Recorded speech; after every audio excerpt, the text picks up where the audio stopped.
Praise the Lord. ஏசாயா தீர்க்கதரிசன புஸ்தகம் 43ஆம் அதிகாரம் 1ஆம் வசனம் இவ்வாறு கூறுகிறது: இப்போதும் யாக்கோபே, உன்னை சிருஷ்டித்தவரும் இஸ்ரவேலே, உன்னை உருவாக்கினவருமாகிய கர்த்தர் சொல்லுகிறதாவது: பயப்படாதே, உன்னை மீட்டு கொண்டேன், உன்னை பெயர் சொல்லி அழைத்தேன், நீ என்னுடையவன். இப்போதும் யாக்கோபே, உன்னை சிருஷ்டித்தவரும், நம்மளை உண்டாக்கி நம்மளை படைத்த தேவனும், இஸ்ரவேலே உன்னை உருவாக்கினவரும் ஆகிய நம்மளை உருவாக்கின தேவனும் கர்த்தர் சொல்லுகிறார். என்ன சொல்கிறாருன்னா, பயப்படாத, நான் உன்னை நான் மீட்டு கொண்டேன்னுங்காரு. நம்மளை எதனால் நம்மளை மீட்டு கொண்டார்? பாவத்திலிருந்தும் சாபத்திலிருந்தும் நம்மளை மீட்டு கொண்ட தேவனாக இருக்கிறார். ரட்சிப்புங்கிற ஒரு வஸ்திரத்தை நமக்கு கொடுத்து நம்மளை மீட்டு கொண்ட தேவனாக இருக்கிறார். எப்படின்னா, அநேக காரியத்தில் நம்ம விழுந்து போயிருப்போம். அந்த இடத்துல நம்மளை மீட்டு தூக்குகிற தேவனாக இருக்கிறார். ரட்சிப்புங்கிற ஒரு புது வஸ்திரத்தை நமக்கு தந்து மீட்டு கொள்கிற தேவனாக இருக்கிறார். அதே போல் என்ன இருக்குன்னா, உன்னை பேர் சொல்லி அழைத்தேன், உன்னை பேர் சொல்லி அழைத்தேன் ஆண்டவர் சொல்லுகிறார்.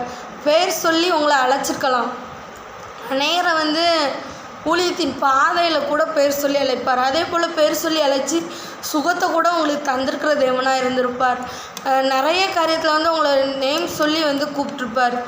அநேக இதில் எப்படி சொல்கிறதுனா, ஊழியத்தின் பாதையில் கூட எப்படின்னா, நீங்கள் வரமாட்டேன்னு சொல்லியிருப்பீங்க. இந்த மாதிரி எங்களேன் வரமாட்டேன்னு சொல்லும்போது பேர் சொல்லி அழைக்கிற தேவனாக இருக்கிறார். என்ன கூட ஒரு பாஸ்டர் நேம் சொல்லி கூப்பிட்டாங்க ஊழியத்துக்காக.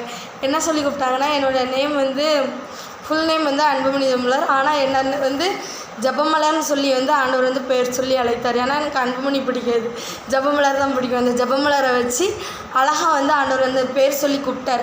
இதே போல் உங்களை அழைச்சிருப்பார். அநேக அடையாளங்கள்னால அழைச்சிருப்பார். உங்களை எனக்கு கன்ஃபர்மேஷனுக்காக ஆண்டவர் கூப்பிட்டார்.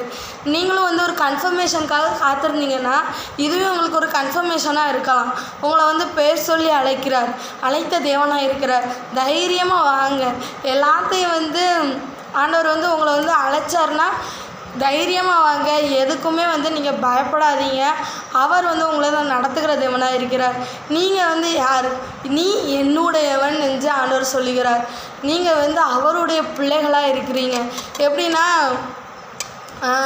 ஊழியம் செய்கிறவங்களை என்ன சொல்லுவாங்கன்னா, லேவி கோத்திரத்தார்னு சொல்லுவாங்க. லேவி கோத்திரத்தாருக்கு என்ன கிடையாது தெரியுமா? சுதந்திரம் கிடையாது. சகோதரர்கள் மத்தியில் சுதந்திரம் கிடையாது. அவரே அவருடைய பங்குன்னு சொல்லி வேதாகம் குறிப்பிடப்படுகிறது. அப்போது நம்ம எல்லாருமே ஊழியத்தின் பாதையில் இருக்கிறவங்க எல்லாருக்கும் சுதந்திரம் அவர் தான். ஆண்டவர் தான் எல்லாமே சுதந்திரம், அவர் தான் பங்கு. எல்லா தேவைகளையும் அவர் உங்களை சந்திப்பார். அவரே உங்களை நடத்துகிற தேவனாக இருப்பார். நம்மளை உருவாக்குனவர் அவர் தான். நம்மளை ஒரு எப்படி சொல்லப்போனால், ஒரு மண்பானை செய்கிறாங்கன்னு வைங்களேன்.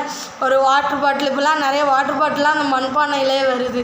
வாட்டர் பாட்டில், பானை, இப்படி நிறைய வருது. அது சாப்பாடு செய்கிறதுக்கு ஒரு இந்த குழம்பு வைக்கிற மாதிரி ஒரு பானை, அந்த சட்டி மாதிரி, அதை மாதிரி உள்ளதெல்லாம் இருக்குது. அது அந்த காரியத்தை நிறைவேற்றுறதுக்காக அது உருவாக்கப்படுகிறது. அதே போல் நம்ம உருவாக்கப்பட்டதுக்கு, மனுஷனால் பிறந்த நம்மளை உருவாக்கப்படுகிறதற்கு நிறைய காரியங்கள் இருக்குது. நம்மளை உலக தோற்றம் உருவாகிறதுக்கு முன்னால், உலகம் உண்டாகிறதுக்கு முன்னாலே நம்மளை தெரிந்து கொண்டார், நம்மளை அறிஞ்சிருக்கிறார். அப்போது நம்ம நம்ம இந்த காரியத்துக்காக நம்ம இந்த வருஷத்தில் இப்போ பிறக்கணும், பிறந்து இந்த காரியத்தை நிறைவேற்றி முடிக்கணும். ஒரு ரோபோ உருவாக்குறாங்கன்னு வைங்களேன். அது ஒரு டீச்சர் ரோபோ அப்படிலாம் சொல்கிறாங்கல்ல, அதை மாதிரி நம்மளை ஆண்டவர் ஒரு ரோபோ மாதிரி தான். நம்ம இந்த காரியத்தை நம்ம செய்யணும் சொல்லி தான் ஆண்டவர் நம்மளை உருவாக்கி அழைத்து வைத்திருக்கிறார். ஆண்டவர் நம்மளை அழைத்திருக்கிற தேவனாக இருக்கிறார். எனவே நம்ம அவருடைய பிள்ளைகளாக இருக்கிறோம். நம்ம அந்த 2வது வசனத்தில் என்ன இருக்குன்னா, நீ தண்ணீர்களை கடக்கும்போது நான் உன்னோடு இருப்பேன், நீ ஆறுகளை கடக்கும்போது அவைகள் உன்மேல் புரளுவதில்லை, நீ அக்னியிலே நடக்கும்போது வேகாதிருப்பாய், அக்னி ஜுவாலை உன் பேரில் பச்சாதுன்னு சொல்லி ஆண்டவர் சொல்லுகிறார். அப்போ அக்னி ஜுவாலை நம்ம பேரில் பச்சாது. நம்ம தைரியமாக இருப்போம். எதுவுமே அவர் அனுமதி இல்லாமல் நம்ம மேலே ஒருத்தருமே ஒன்றும் பண்ண முடியாது. இதுதான் அவருடைய கான்செப்ட். அவர் நம்மளை எல்லா காரியத்தையுமே அவர் அனுமதிச்சாதான் நம்ம மேலே வரும். சரிங்களா? அனுமதித்ததெல்லாம் நன்மைக்காகன்னு ஒரு பாட்டு உண்டு.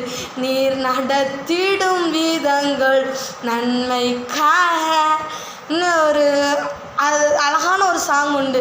அதினதின் காலத்தில் நேர்த்தியாய் செம்மையாய் நடத்துகிறதையும் நம்மோடு இருக்கிறார். நாம் எதுக்கும் கலங்க வேண்டாம். தானியேல் கூட இருந்த அந்த ஃப்ரெண்ட்ஸ் 3 பேர், சத்ராக், மேஷாக், ஆபேத்நேகோ, அந்த 3 பேரும் அந்த சிலையை வணங்கலன்னு சொல்லி 7 மடங்கு அக்கினி ஜுவாலையில் போட்டாலும் ஆண்டவர் நம்ம கூட இருந்தார். அவங்க கூட இருந்தார். அப்படித்தானே? நம்மளை எங்கே போட்டாலும் ஆண்டவர் நம்ம கூட இருப்பார். எனவே நம்ம தைரியமாக இருப்போம், தைரியமாக முன் செல்வோம். அவர் நம்மோடு கூட இருப்பார். ஆமென்.